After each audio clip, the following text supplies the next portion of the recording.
Après avoir étudié le transistor en mode statique, nous allons dans cette séance étudier le transistor bipolaire en régime dynamique et étudier également les amplificateurs, émetteurs communs et collecteurs communs.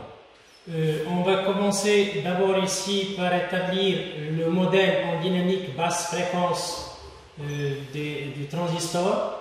Pour ce faire, on considère le circuit suivant, dans lequel on a omis d'introduire une polarisation convenable pour une raison de simplicité. La tension d'attaque est une superposition de deux sources, une variable et une continue. Donc ici, pour avoir le point de fonctionnement, on éteint les sources variables de telle sorte à obtenir le circuit en régime statique qui nous donne les valeurs des tensions et courants continus, donc qui représentent le point de fonctionnement. Ici, IC, c'est la superposition d'une grandeur continue et d'une grandeur variable, également pour VCE et également pour VBE.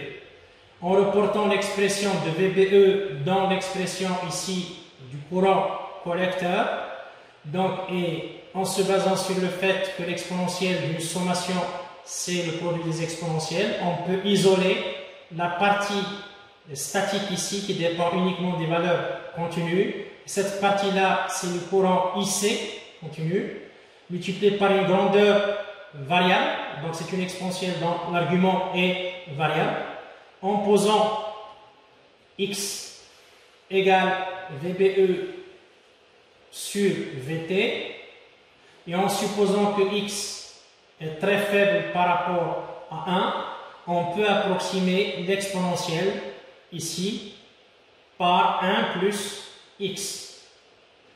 Donc de telle façon à avoir tout simplement l'expression du courant IC sous forme d'une grandeur continue plus une grandeur variable qui s'écrit IC sur VT multiplié par ici VB. Notons que la grandeur variable IC, elle est en fonction de Gm, qu'on appelle la transconductance du transistor. Alors, cette transconductance du transistor, il est en fonction de IC et de VT. Donc, il est en fonction du point de fonctionnement. Notez que VT veut à peu près 25 mV, 25,6 mV pour 300 degrés K. La transconductance est également la pente de la caractéristique IC en fonction de VBE de la tangente au point de fonctionnement. Comme indiqué ici, c'est la dérivée de IC sur la dérivée de VBE à IC égale la valeur moyenne IC. Puisqu'IC est en fonction de IB, on peut exprimer le IB comme grandeur continue et une grandeur variable. Cette grandeur variable Gm sur bêta, on peut l'écrire égale à 1 sur Rpi, où Rpi, c'est la résistance de base.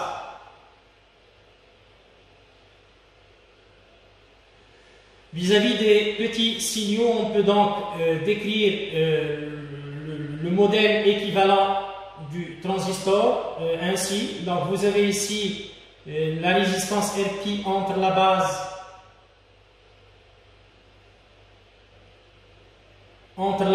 et l'émetteur. Donc vous avez une source de courant qui est commandée par le courant de base ou bien commandée par la tension entre la base et l'émetteur. Donc puisque GM-VBE c'est exactement le bêta IB, et une résistance entre l'émetteur et le collecteur R0. Cette résistance qui traduit l'effet RI est en fonction de VA et en fonction de IC. Avec VA c'est la tension RI. Ce modèle, c'est ce qu'on appelle le modèle en pi du transistor en dynamique.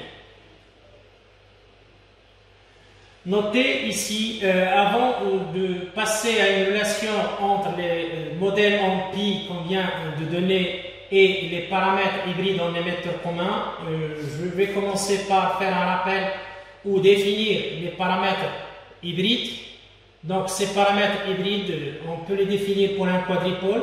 Donc je note un quadripôle. C'est une portion du circuit qui communique avec l'extérieur par 4 bornes. À l'entrée, je définis la tension d'entrée V1 et le courant d'entrée I1. Et à la sortie, je définis le courant I2 et la tension V2. Donc pour les paramètres hybrides,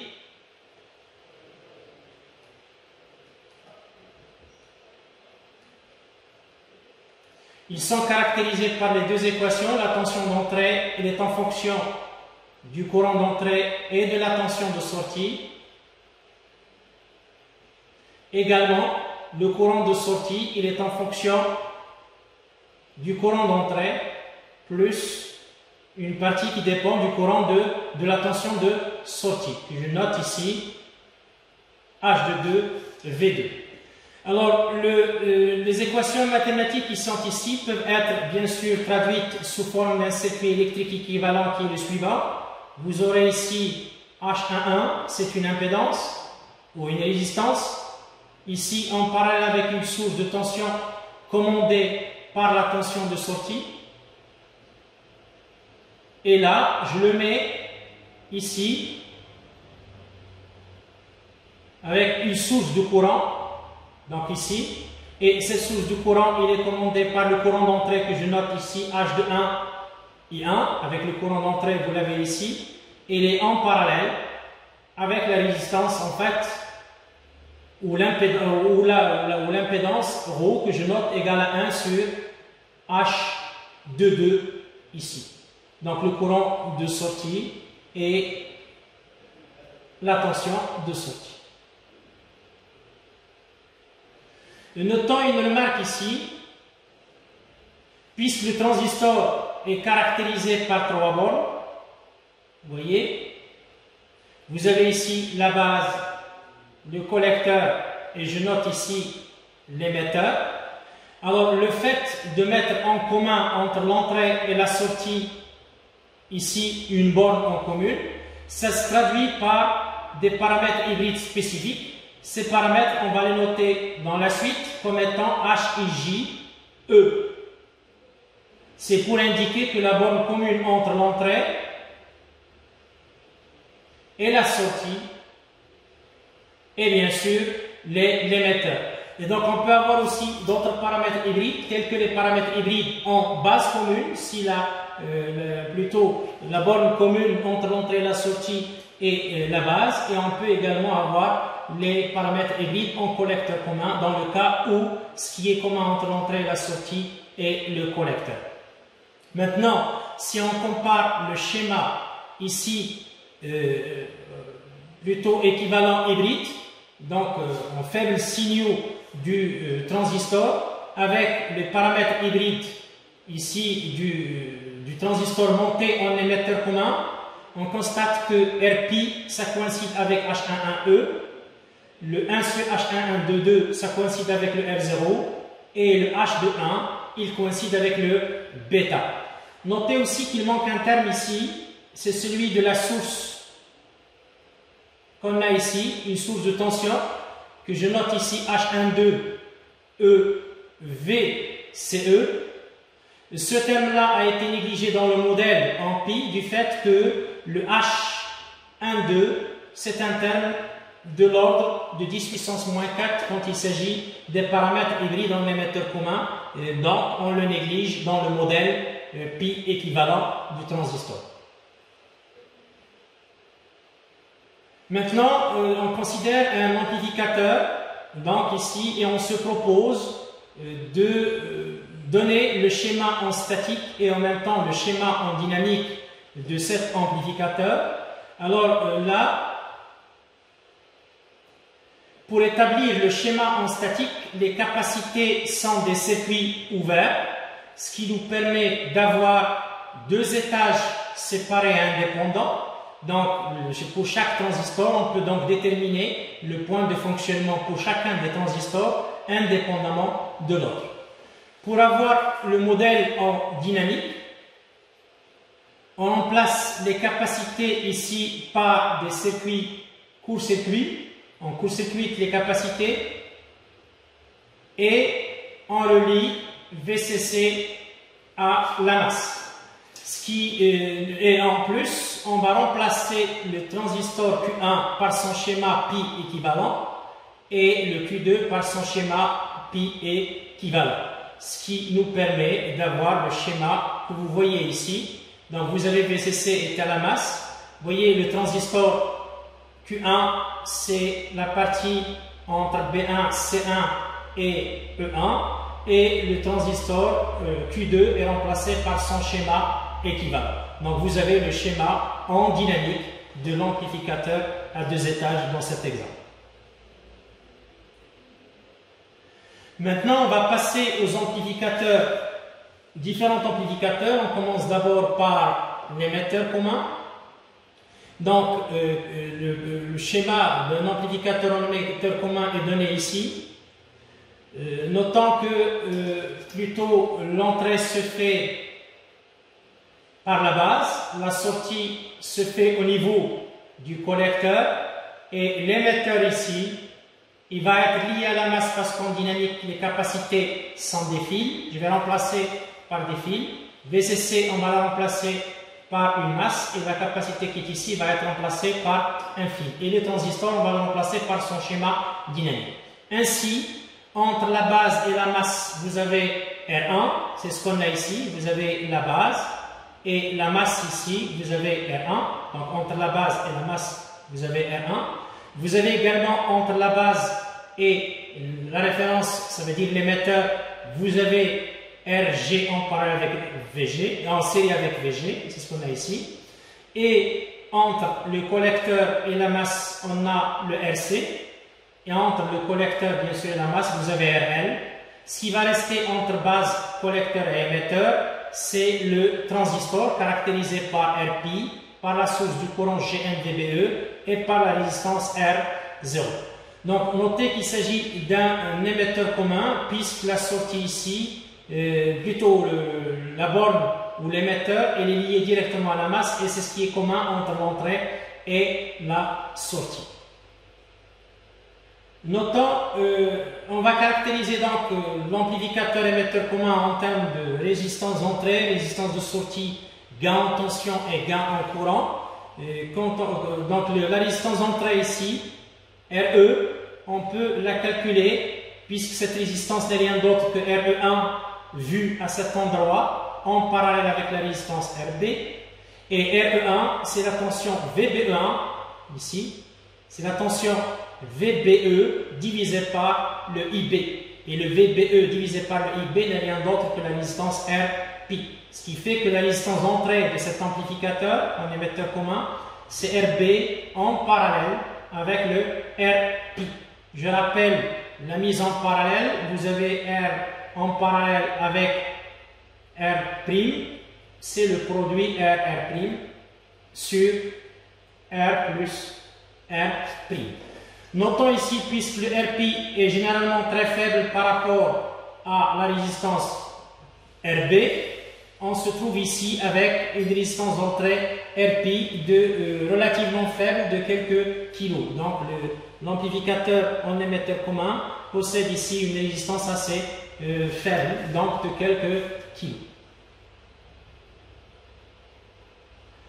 Maintenant, pour le calcul du gain en tension, donc notez que les trois résistances R0, la résistance ici RC et la résistance RL sont en parallèle, ce qui sont traversés par le courant GM VBE, donc ce qui fait que je peux avoir la tension VL égale à moins RC en parallèle avec RL en parallèle avec R0, le tout fois GM fois VBE.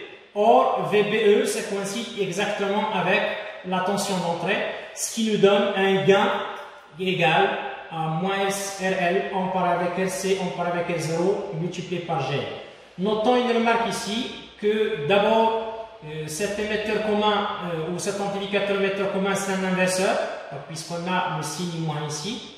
D'autre part, ce gain ne représente pas une caractéristique de l'amplificateur puisqu'il dépend de la charge et la charge peut varier. Donc, un paramètre plus important qui caractérise l'amplificateur, c'est le gain à vide. Et le gain à vide est obtenu quand la charge est égale à l'infini. Donc, en remplaçant la charge par l'infini, on obtient le gain à vide de l'amplificateur, c'est moins LC en parallèle avec R0 multiplié par GM. Notez aussi qu'on peut définir le gain composite. Le gain composite, c'est le rapport entre la tension de sortie et la tension VG. Le gain qu'on avait défini, c'était VL sur VE, mais le gain composite, c'est VL sur VG. Donc, pour calculer le VL sur VG, donc c'est VL sur VE fois VE sur VG. Donc, le VL sur VE, c'est le gain qu'on vient de définir ici, multiplié par ce que vous avez ici, c'est une division de tension en fait, parce que vous avez le RB et RP sont en parallèle et ils sont en série avec RG, ils forment donc un diviseur de tension. Donc on a c'est RB en parallèle avec RP sur la sommation que vous avez ici. Notons puisque le RB est généralement supérieur à RP, on se trouve tout simplement avec un gain composite sous cette forme. Remarquons que l'émetteur ou l'amplificateur émetteur commun est capable de réaliser un gain de l'ordre de quelques centaines. Pour l'impédance de sortie, ce qu'on fait, on éteint la source VG qu'on avait ici, on élimine la charge RL et puis on la remplace par une source E0 qui débite un courant I0 et puis on calcule le rapport E0 sur I0. En fait, ici, quand on a annulé le VG ici, la maille que vous avez là va entraîner un courant IB égal à 0. Donc, si le courant IB est égal à 0, la source du courant est un circuit ouvert. Et donc, ça va se traduire tout simplement par un E0 sur I0 qui représente la résistance de sortie RS à partir d'ici. Donc, c'est RC en parallèle avec R0. Donc, puisque déjà la résistance R0 est assez importante par rapport à RC, on se trouve avec une résistance de sortie RC de quelques kilos. Donc l'impédance de sortie de l'émetteur commun est de quelques kilos. Pour le gain en courant, on va exploiter le schéma équivalent que vous avez ici. Donc pour le schéma équivalent, on représente le schéma en termes de résistance d'entrée, du gain en tension à vide multiplié par la tension d'entrée, ça veut dire la source de tension qui est commandée par la tension d'entrée, et de résistance de sortie. Donc pour calculer le courant, le IL divisé par le IE à l'entrée ici, donc je peux exprimer le IE en fonction de VL, donc le IE ici, le IL il s'écrit comme moins VL sur RL, et on peut exprimer le IE en fonction de RE, puisque c'est un VE divisé par RE, et on obtient ici le AI en termes du gain en tension. Ce qui fait que je peux remplacer pour avoir l'expression ici, bien sûr, du gain en courant. Alors, notez aussi là, le gain en courant qui est ici dépend bien sûr de la charge, qui est ici RL. Et l'un des paramètres les plus importants pour un amplificateur, c'est plutôt le gain en courant quand on est en court-circuit. Alors, si RL égale à 0, ce paramètre ici, cette mise en parallèle divisé par RL tend vers 1. Et on obtient tout simplement ici le gain en court-circuit, c'est IL sur IE, c'est GM fois RP en parallèle avec RB, qui est ici. Or, le RP étant faible par rapport à RB, donc la mise en parallèle se traduit par un RP, et un GM fois RP n'est rien d'autre que le bêta. Donc en conclusion ici, le gain en courant est de l'ordre de bêta, donc l'émetteur commun a un fort gain en courant, puisque bêta est très très grand. Pour l'amplificateur collecteur commun, vous avez ici, en fait, le collecteur étant lié à la masse ici, parce que pour trouver le schéma du collecteur commun en dynamique, il faut éteindre les sources continues. Donc les capacités sont des fils.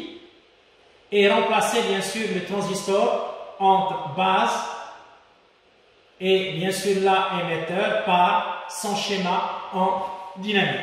Donc, ce qui fait qu'entre la base et la masse, comme vous voyez ici, vous avez le Rpi, vous voyez, et entre la base et la masse, vous avez la source ici, VG, RG, et ici, le collecteur étant la masse, donc je mettrai plutôt le collecteur directement à la masse ici, donc c'est le collecteur partout ici,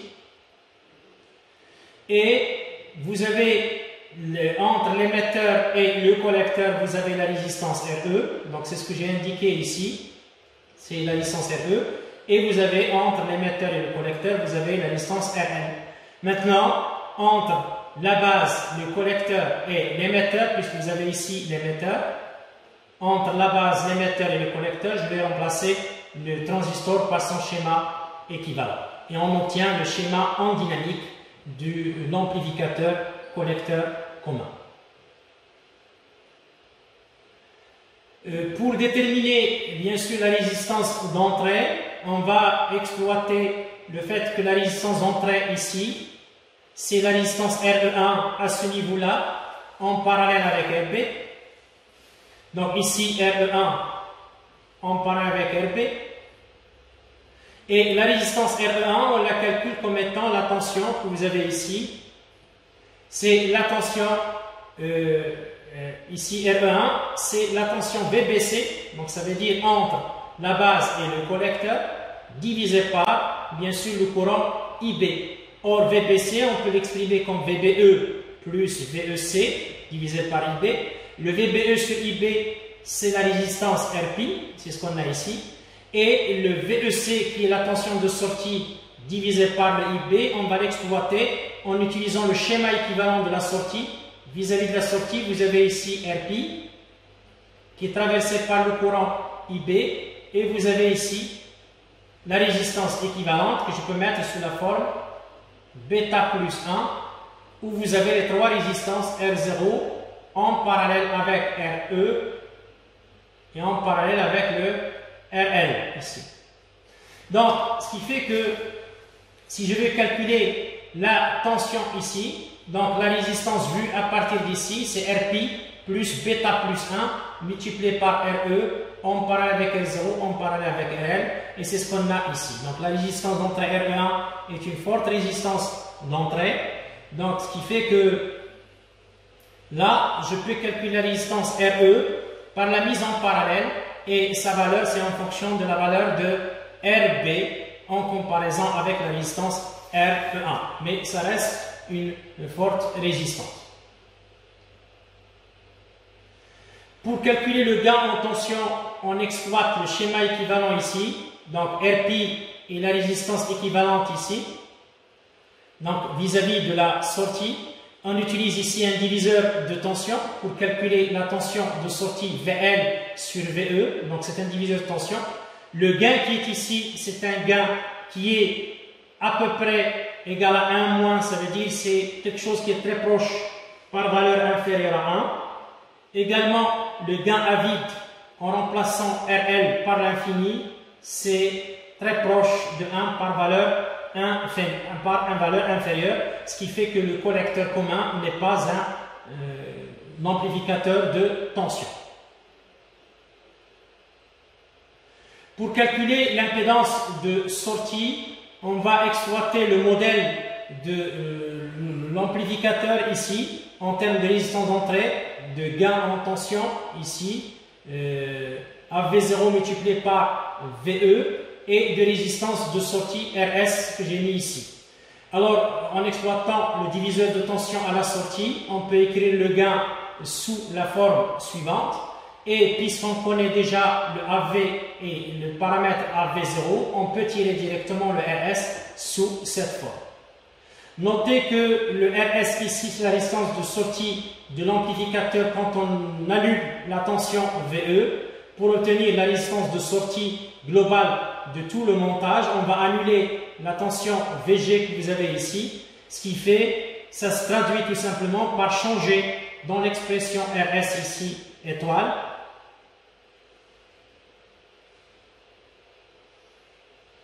la résistance par en lui ajoutant à RP, en ajoutant à RP, RB plus en parallèle avec le RG.